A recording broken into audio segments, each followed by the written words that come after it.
Welcome back to another technical deep dive here in the debug zone.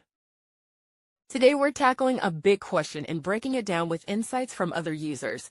Hopefully this clears up some misconceptions and helps you get the answer you need.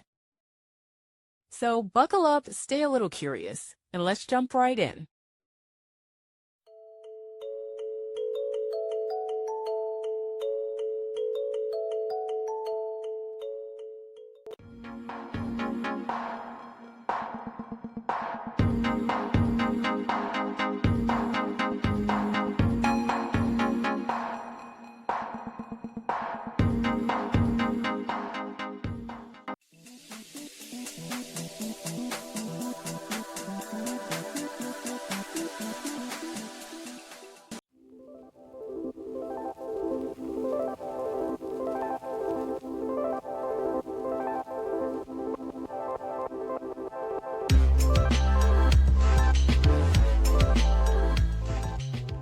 And that's a wrap.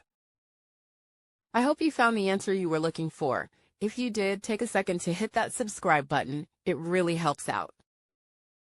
And let me know in the comments which solution worked best for you.